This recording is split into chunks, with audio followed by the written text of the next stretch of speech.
Warning.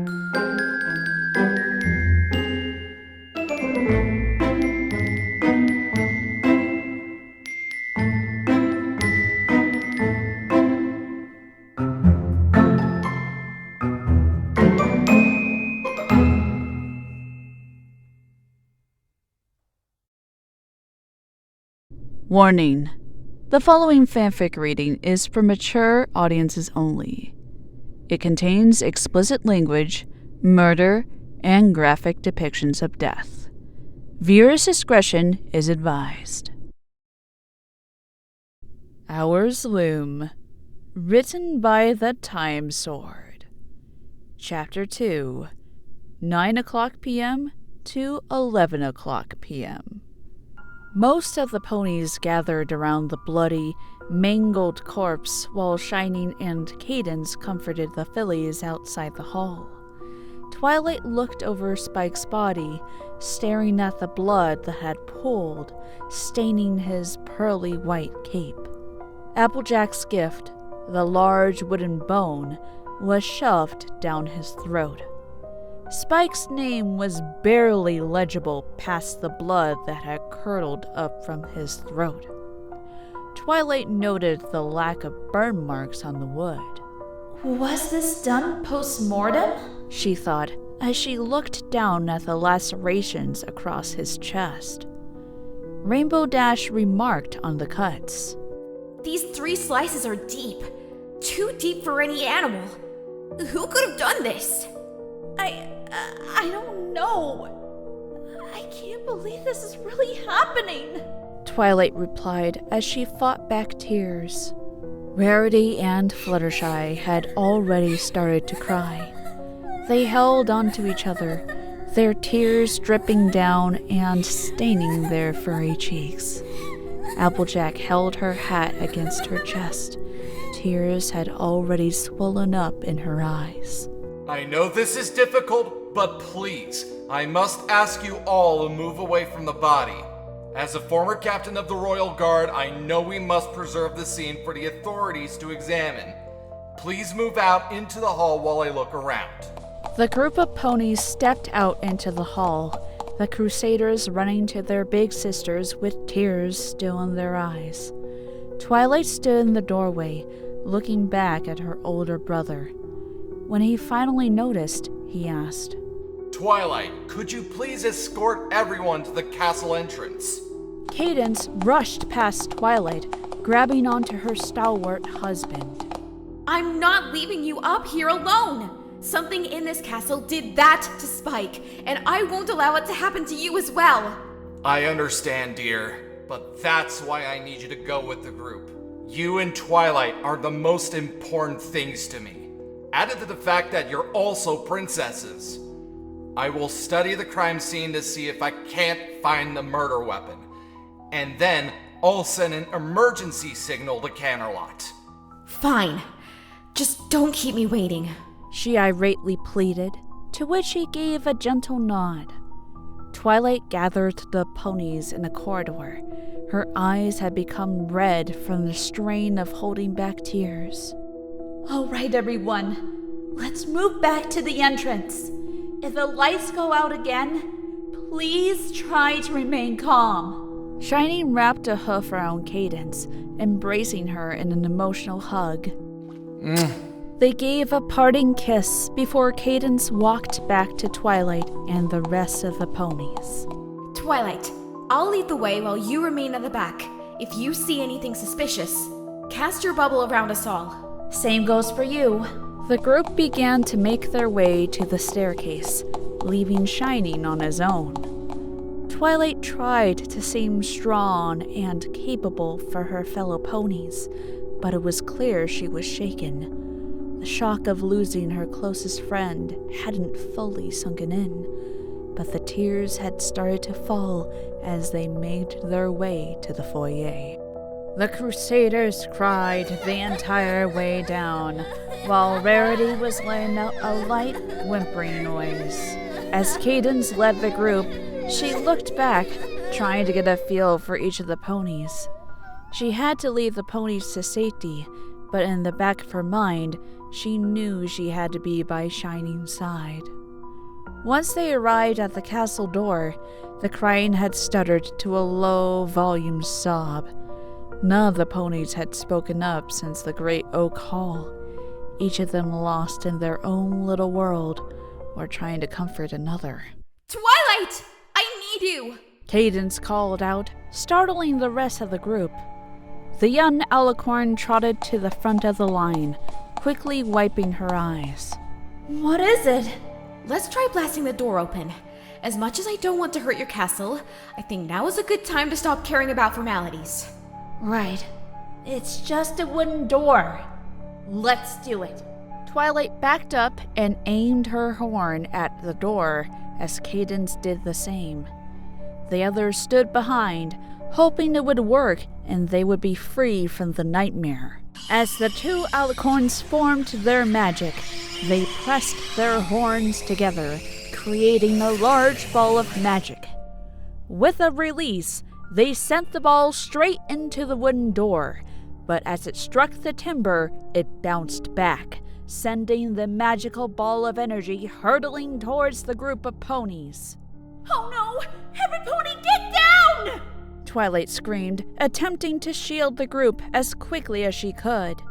The magical blast was too quick for the young princess, hurling itself past the barrier before it could form. Scribbler was directly in the path of the heated blast, but Rainbow Dash was faster than the magic. She rushed to Scribbler's aid, pushing the filly out of the way at the last possible second. The speedy Pegasus collapsed to the floor in agony, pressing her hoof against her back. Rainbow Dash! The ponies yelled in unison as they rushed to her aid. Are you okay? Rainbow Dash! I'm fine. It just hit the tip of my wing. Dash slowly stood to her hooves, extending her damaged wing slowly, wincing in pain the entire time. She quickly retracted it, no longer able to deal with the burnt and bruised nerves. Scoots, you alright? She asked, thinking of the unharmed filly first before herself. Scribbler ran up and wrapped around her in a hug.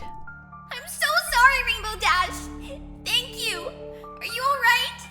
She asked with tears in her eyes. Rainbow held her close. Don't worry, kid. I'd never let anything bad happen to you. I don't understand how this could have happened. How can a wooden door withstand such a powerful blast? Twilight shook her head after carefully examining Rainbow. I'm not sure, but we are definitely not doing that again. A second longer and you could have lost this wing, Rainbow. We need to get you help as soon as we can. I can go to the hospital after the guards get here. I'm not leaving you guys alone, regardless of how I am. We could always try waiting until morning, locking ourselves in a room and barring it for the night. Unfortunately, the best place to do that was in the Great Oak Hall, where there's only one entrance and no windows. I wouldn't feel comfortable about going back in there, though. Twilight replied as she lowered her head. We should just wait here until Shining comes. He told us to stay put, and it'd be better if we don't split up. As Cadence finished speaking, a clacking could be heard against the windows. Rain had started to pour down outside. The storm clouds had reached Ponyville and the castle. As much as I'd hate to admit it, staying here might be the best thing for us. If there's something here in this castle, it'd be better to stay where we can see it, and not out in the stormy night. Applejack said, putting her 2 bits into the pot. At that moment, the lights started to flicker before turning off completely. The 3 fillies screamed and began to trot off in different directions, but the lights flickered on for a moment, allowing Twilight to see their silhouettes running in different directions. The light shut off once more as she yelled to them. Girls, wait! It's not safe! The ponies gathered around Twilight as she lit the room with her magic. She looked around as Applejack called out for her younger sister. Apple Bloom! don't see where they went. They went off in all different directions. We should go after the... Applejack refused to wait for her to finish the sentence. The Earth Pony rushed off into the darkness, hoping to quickly find her sister or any of the Crusaders. Applejack, wait! Twilight yelled, but she was ignored by the stubborn mare. She then moved her horn back to the other ponies. The light shined over Cadence, who was slumped to the ground, whimpering and cowering in fear. As she sniffled, Rarity lit up her horn, adding more light to the foyer. I need to go after Sadie. Twilight looked at the vacant, desperate eyes of her unicorn friend. Rarity, we will go look for your sister. Could you stay here with Cadence and wait for Shining Armor? Rarity understood she would be of little help to the search. Please find her. She stutteringly replied, tears slowly beginning to fall once more against her snow-colored fur. We will, Twilight reassured, placing a hoof on Rarity's shoulder. I promise. Rarity nodded, and then sat next to the whimpering princess, basking her in magical light. Twilight watched as they nuzzled, hoping they would be able to comfort each other. Are we going to stick together? The two Pegasus and the pink Earth Pony waited for Twilight's decision. Rarity and Cadence would not be able to handle whatever killed Spike, but neither would the three fillies. Twilight raised her light to look down one of the corridors. Rainbow, Fluttershy, one of the fillies went this way. If you two head down and find the storage closet, you can get the candles that are stored there. Into the darkness? Don't worry, Shy. Rainbow said, placing a foreleg around her yellow friend. I'll protect you. And we're going to need more light. If we light this place up, it won't be as scary. She gave a nod, knowing full well she'd regret not trying to find the fillies. If you find one of the girls, bring them back here immediately. Their safety is far more important than life. Pinky and I will be heading up the stairs. If anything happens, yell as loud as possible. The Pegasus nodded in unison as both teams broke away, each heading in their assigned direction. Twilight gave one last look to Cadence and Rarity as she trotted up the stairs, praying that they would remain safe as they looked for the fillies.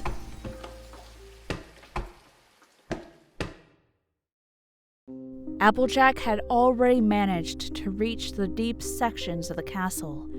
The lack of light had confused her and sent her through a maze of corridors. Eventually, she ran across an open door. A light shined at the other end of the moderately stocked library. Shelves were slowly being lined with whatever books remained after the Golden Oak Library exploded. Book piles overflowed on the ground, attempting to trip her step as she closed the gap between her and the mysterious light. She wanted to call out, trying to get attention of whoever could be the source, perhaps one of the fillies themselves. Even though it could be one of her friends, she decided against it, as Spike's killer was still on the loose. Once she was close to the light, she noticed it was coming from a unicorn's horn. She could only see the silhouette of the adult pony, one that had their back to her as she crept behind them. It could be a friend. Best not to hurt them. With a quick jab to the rump, she knocked them on their tail. What the? Shouted the male pony as they stumbled to the ground. Applejack recognized the voice, immediately apologizing. Shining? I'm so sorry. I wasn't sure if that was you or not. He quickly stood to his hooves and turned around, sharing the light between the two of them. At least you're thinking smart. Can't be too careful, especially now. What are you talking about? Look, I found this. He lit up the area he had been staring at, between two cramped bookshelves. A bloody, sharpened knife lay shoved in the middle. The sight of the gory instrument struck a chord with Applejack. Is that the knife from the party? She loudly questioned with a stammer, surprised at his find. This is the weapon that Spike was killed with. Should we take it? Use it to defend ourselves? He shook his head and stared into her eyes. I really wish we could, but it's evidence. If any pony touches it, we could be tampering with whoever used it. My magical residue would replace other unicorns, and I really don't want my hoof prints on that thing either. All right, if you say so, Sugar Cube. I don't suppose you've run into any fillies while you've been in here. With another shake of his head, he replied, No, I haven't. If they're on their own, we need to find them and stay in the group. They might end up dead if we don't find them. All of the fillies ran off as soon as the lights went out. If whatever is on the loose finds them, I'll never forgive myself. She turned back around to begin her charge, but just before she could run off, Shining said, There's nothing loose in this castle. It's just us. What? What do you mean? She asked as she stood with her back to him. There is no one else in this castle. I'm 100% certain of it. Applejack took a step forward and replied. I've got to find Apple Bloom. She then sprinted off, determined to find her sister before any of the others did. Wait! At least let me light the path! We'll be safer together! Shining called out to her, taking a few steps before he stopped. She had already vanished into the darkness, as he thought. I'm not sure if I should trust her. He then snapped his head around, lighting up the bloody knife. Better safe than sorry.